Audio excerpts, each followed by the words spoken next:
सभी विद्यार्थियों को नमस्ते। विद्यार्थियों, जानवी स्टडी हब में आपका स्वागत है। तो आज हम पढ़ेंगे Rajasthan state open board class 12 विषय राजनीति विज्ञान के महत्वपूर्ण प्रश्न उत्तर। इसके दो पार्ट पहले पढ़ाए हुए हैं। ये आखिरी तीसरा पार्ट है, आपके एग्ज़ाम की दृष्टि से बहुत ही महत्वपूर्ण है। तो विद्यार्थियों, इसको शुरू करने से पहले आप सभी से अनुरोध है कि जिन जिन ने हमारा चैनल सब्सक्राइब नहीं किया, सब्सक्राइब कीजिए। अच्छा लगे तो लाइक कीजिए, अपने दोस्तों के साथ भी शेयर कीजिएगा।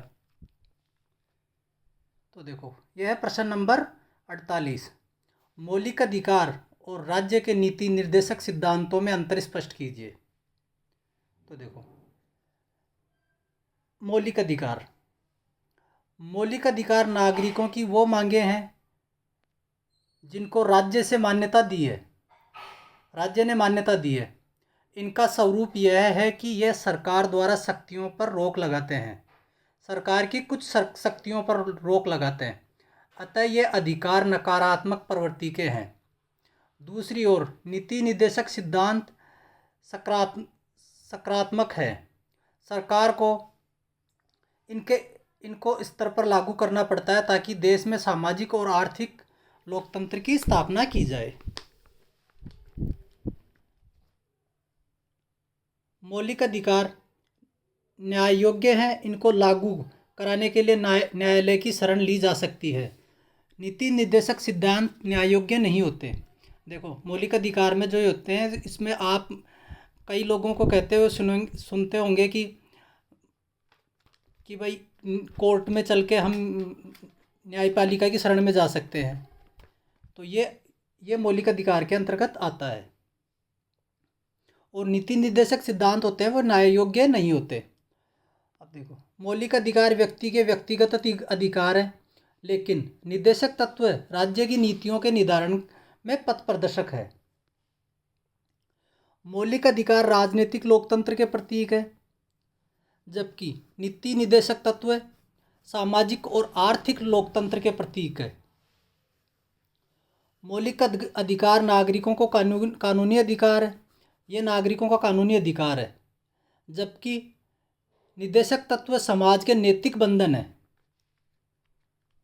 मौलिक अधिकार वाद योग्य है, लेकिन नीति निर्देशक तत्व वाद योग्य नहीं है। देखो, प्रश्न नंबर 49। राज्य के नीति निर्देशक सिद्धांतों का अर्थ स्पष्ट कीजिए। अब देखिए, राज्य के नीति निर्देशक सिद्धांत केंद्रीय व राज्य स्तर की सरकारों के दिए गए निर्देश हैं। भाई, जो यहाँ केंद्र की सरकार होती है और राज्य की सरकार होती है, उनके जो निर्देश होते हैं वो होते हैं। राज्य के नीति निर्देशक सिद्धांतों को संविधान के भाग 4 में शामिल किया गया है और संविधान के अनुच्छेद 36 से 51 तक नीति निर्देशक तत्वों का वर्णन किया गया है। संविधान के निर्माताओं ने सामाजिक और आर्थिक समानता लाने के विशेष उद्देश्य से संविधान में इन्हें शामिल किया है। यह सिद्धांत राज्य के लोगों की सामूहिक भलाई के लिए नीति और कानून बनाने के निर्देश देते हैं। यह सिद्धांत न्याय योग्य नहीं है और इन्हें न्यायालय द्वारा लागू नहीं किया जा सकता। देखो, नीति निर्देशक तत्व ये होते हैं जो ये न्याय योग्य नहीं है, इसमें कोर्ट द्वारा लागू नहीं किया जा सकता। यानी कि कहने का मतलब ये है कि कोर्ट इन सिद्धांतों के अंदर अपना इंटरफेरेंस नहीं कर सकता। फिर भी ये देश की सरकार को चलाने के मूल आधार हैं। राज्य के नीति निर्देशक सिद्धांतों को आयरलैंड के संविधान से लिया गया है। ये सिद्धांत पहले आयरलैंड जो देश है उसके संविधान से लिया गया था। आर्थिक न्याय की स्थापना के कुछ लोगों के हाथों में धन के संचय को रोकने के लिए इसको संविधान में शामिल किया गया है। देखो, इसको न्याय की स्थापना और कुछ लोगों के हाथों में, मतलब कुछ लोगों के हाथों में धन इकट्ठा हो जाए, उसे रोकने के लिए यह संविधान शामिल किया गया था। इसलिए कोई भी सरकार इनकी अवहेलना नहीं कर सकती। वास्तव में ये निर्देश भावी सरकारों की इस बात का ध्यान में रख के दिए गए हैं विभिन्न निर्णयों एवं नीति निर्धारणों में इनका समावेश हो। प्रश्न नंबर 50। मौलिक कर्तव्यों की प्रकृति को स्पष्ट कीजिए। इसका उत्तर है, भारतीय संविधान के 42वें संविधान संशोधन द्वारा भाग 4 में धारा 51(a) के अंतर्गत 10 कर्तव्यों की सूची जोड़ी गई है। सन 2002 में एक और कर्तव्य इनमें जोड़ दिया गया, जिससे इनकी संख्या 11 हो गई। देखो, मौलिक कर्तव्यों की प्रकृति। हमारे संविधान में मौलिक कर्तव्य केवल आदर्शों की ओर संकेत करते हैं, ये वास्तविक नहीं जान पड़ते। मौलिक कर्तव्यों की सूची अस्पष्ट आदर्शों में सम्मिलित करने से कोई लाभ नहीं है। अच्छा तो यह था कि स्पष्ट कर्तव्यों को संविधान में शामिल किया जाता और उनकी पालना भी आसानी से की जाती। यदि इनको भंग किया जाए तो सज़ा भी दी जाए। 1976 में एक न्यायशास्त्री ने कहा था कि शायद इन कर्तव्यों का पालन कभी नहीं किया जाएगा। यह सब एक पवित्र घोषणा पत्र ही है। यह सत्य है कि कर्तव्य न्याय योग्य नहीं है। जैसे नीति निर्देशक सिद्धांत है, भाई कर्तव्य जो आपके होते हैं तो वो न्याय योग्य नहीं है, फिर भी न्यायालयों ने इन पर पूरा ध्यान दिया। इसका प्रमुख उदाहरण है पर्यावरण को प्रदूषित से मुक्त रखने के उपाय करना। अब देखो, पर्यावरण को कोई प्रदूषण करता है तो वो न्याय योग्य, उस पर न्यायालय आपकी कार्रवाई कर सकता है उस पर। बूचड़खानों को आबादी के इलाकों से दूर ले जाना। बूचड़खाने होते हैं जहाँ पे ये काटते हैं पशुओं को, तो उनको आबादी क्षेत्र से दूर ले जाना। इस प्रकार स्त्रियों की प्रतिष्ठा को बनाए रखने, भाई कोई लेडीज के साथ गलत व्यवहार करता है तो उसकी प्रतिष्ठा को बनाए रखना, तो ये हर नागरिक का कर्तव्य है। स्त्रियों की मान प्रतिष्ठा को बनाए रखने पर सर्वोच्च न्यायालय यानी सुप्रीम कोर्ट इन्हें पुनः स्थापित करने का आदेश दिया है। नागरिक के मौलिक कर्तव्य आचार संहिता की तरह है। इनमें से कुछ कर्तव्य तो अस्पष्ट हैं तथा अवास्तविक हैं। इन कर्तव्यों का न्याय उनके पालन में बाधा उत्पन्न करता है। देखो, मौलिक कर्तव्य आचार संहिता की तरह है कि भाई आप इनको मान भी सकते हो और नहीं भी मान सकते, तो कुछ तो स्पष्ट होते हैं और कुछ वास्तविक होते ही नहीं है। इसीलिए इनको न्याय इनके पालन में बाधा उत्पन्न करता है। आलोचकों के तर्क द्वारा इन कर्तव्यों को मात्र आदर्श घोषणा ही कहना उचित नहीं होगा। प्रश्न नंबर 51। राज्यपाल पद पर नियुक्त होने के लिए आवश्यक योग्यताएं तथा कार्यकाल क्या है। देखो, किसी राज्य के राज्यपाल की नियुक्ति भारत के राष्ट्रपति द्वारा की जाती है। देखो, ये क्वेश्चन भी आ सकता है आपका कि राज्यपाल की नियुक्ति कौन करता है, तो भारत का राष्ट्रपति राज्यपाल की नियुक्ति करता है। राज्यपाल बनने के लिए संविधान की कुछ योग्यताएं निर्धारित की गई है, जो इस प्रकार है। देखो, उसके अंदर क्या योग्यता होनी चाहिए जो वो राज्य का राज्यपाल बन सकता है। तो इसमें यह है, एक, वह भारत का नागरिक होना चाहिए, उसकी आयु कम से कम 35 वर्ष होनी चाहिए, वह किसी लाभकारी पद पर आसीन नहीं हो, भाई वो किसी पद से कोई लाभ ले रहा हो तो वहाँ पे वो नहीं होना चाहिए, वह पागल, दिवालिया तथा कोढ़ी नहीं हो, वो पागल नहीं हो, दिवालिया नहीं हो और कोढ़ी नहीं हो। यदि कोई व्यक्ति संसद के किसी सदन अथवा राज्य विधायिका अथवा राष्ट्रीय या राज्य स्तर पर मंत्री परिषद का सदस्य है तो उसे राज्यपाल नियुक्त कर दिया जाता है, तो वह मंत्री परिषद का सदस्य नहीं रहता, अर्थात पदमुक्त माना जाता है।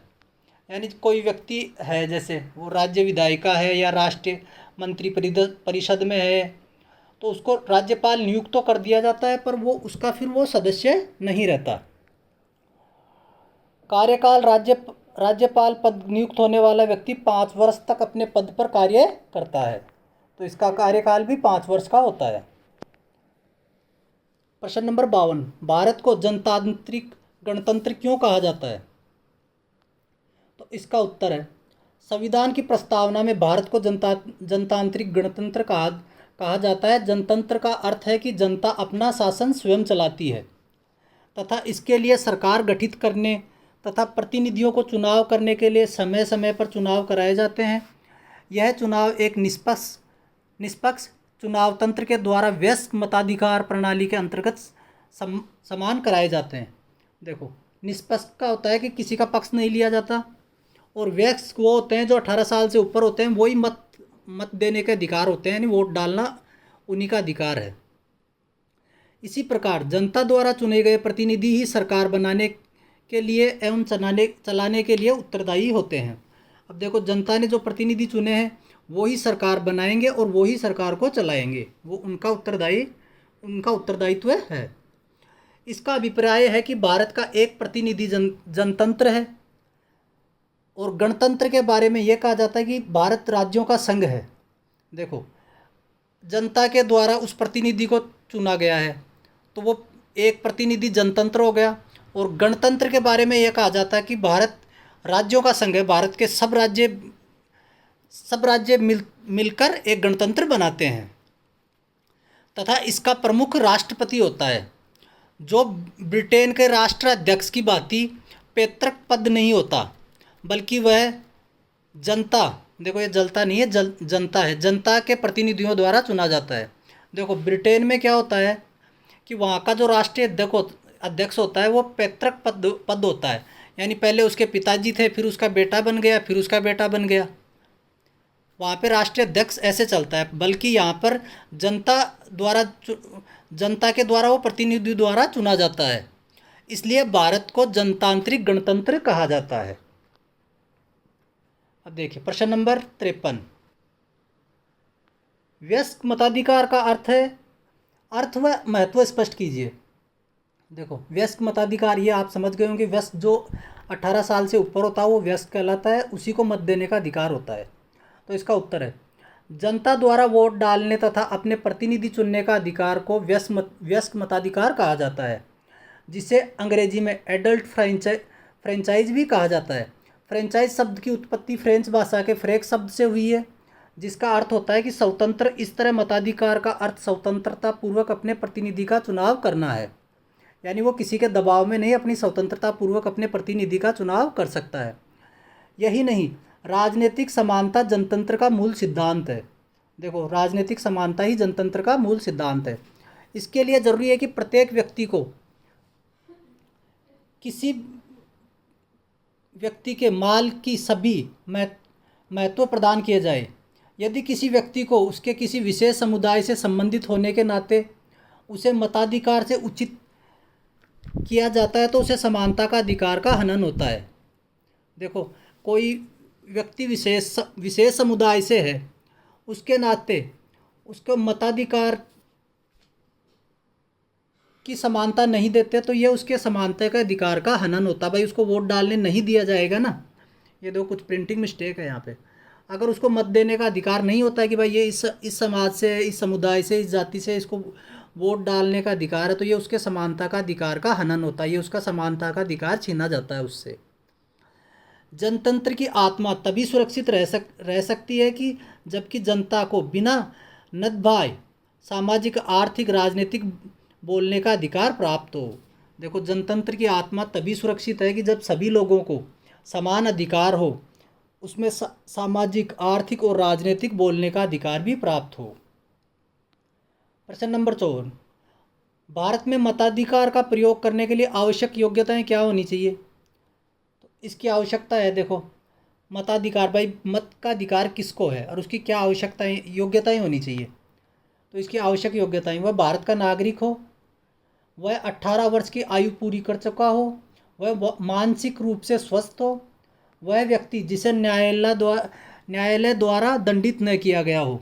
तो इसमें यह होता है, देखो, भारत का नागरिक होना जरूरी है, उसकी आयु 18 वर्ष पूरी होनी चाहिए, वह मानसिक रूप से स्वस्थ हो और उस आदमी को कोर्ट द्वारा कोई सज़ा नहीं सुनाई गई हो। अलग अलग देशों में मताधिकार की आयु अलग अलग निर्धारित की गई है। जैसे डेनमार्क तथा जापान में 3 वर्ष, नॉर्वे में 23 वर्ष तथा ग्रेट ब्रिटेन, अमेरिका और सोवियत संघ में यह आयु 18 वर्ष निर्धारित की गई है। अब देखो, जैसे डेनमार्क और जापान में 3 वर्ष की आयु निर्धारित की गई है। अब 3 वर्ष का बच्चा क्या जानेगा कि मेरे को किसको मत देना है, इससे क्या होगा। इसलिए यह वयस्क होने के लिए ही सबसे उचित समय होता है इसका। प्रश्न नंबर 55, क्षेत्रीय असंतुलन को ठीक करने का उपाय बताइए। अब देखो, इसका होता है उत्तर, क्षेत्रीय असंतुलन भारतीय राजनीति का एक महत्वपूर्ण पक्ष रहा है, इसने देश के लिए खतरा ही पैदा किया है। क्षेत्रीय असंतुलन को ठीक करने से निम्नलिखित उपाय दिए जा सकते हैं। देखो किसी क्षेत्र में असंतुलन रहेगा तो ये उस देश के लिए खतरा ही है। देखो, उपेक्षित क्षेत्रों को समान विकास का बढ़ावा बढ़ावा देना ताकि वे स्वयं को राष्ट्रीय मुख्यधारा का एक भाग समझे।